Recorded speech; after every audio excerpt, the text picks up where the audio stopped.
Johannesburg is the cultural and economic hub of Southern Africa. And if you want that feeling of being alive in a big city, there's only one place to be: Newtown.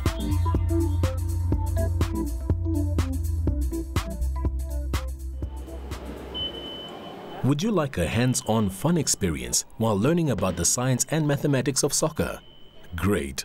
Well, Sci-Bono Discovery Center in the heart of Newtown offers young and older people a chance to play science and learn soccer. Sci-Bono's Board of Management and the Gauteng Department of Education both felt that as the World Cup was coming up, we should contribute to it, from an exhibition point of view. And to use that exhibition to teach some of the science and the technology, the mathematics that underlies the game of soccer. We scouted around the world, we looked in to see what else was done, and we discovered there was no major exhibition on soccer. And so we realized then that we were going to be embarking along the path of doing a world first. There's many aspects of physics and mathematics that will come across in soccer, but I think that definitely we've captured a lot here.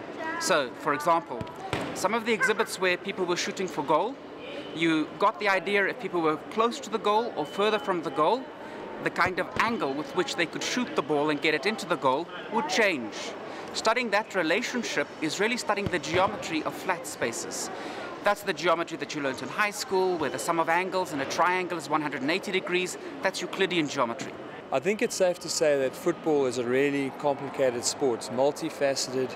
It is not just about your ability to control a football or your speed, but it's really about creating space for other people. It's about you running into space for other people to move into, and at the same time the individual that you are creating that space for needs to recognize where the space is.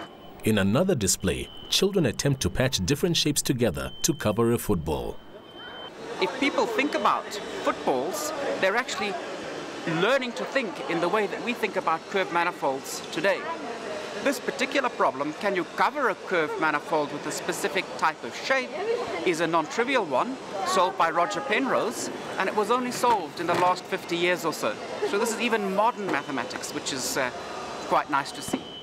Despite the fun to be had by all in these exhibitions, is it realistic to assume that all areas of football are covered? The one that's perhaps lacking would be the cardiovascular fitness, but the ability to control the football, your foot's eye coordination, shooting, dribbling, passing skills, your ability to pick out sound and visual cues before passing is all taken care of in the exhibit. So I would say it's a fair representation of the basic skills required for football.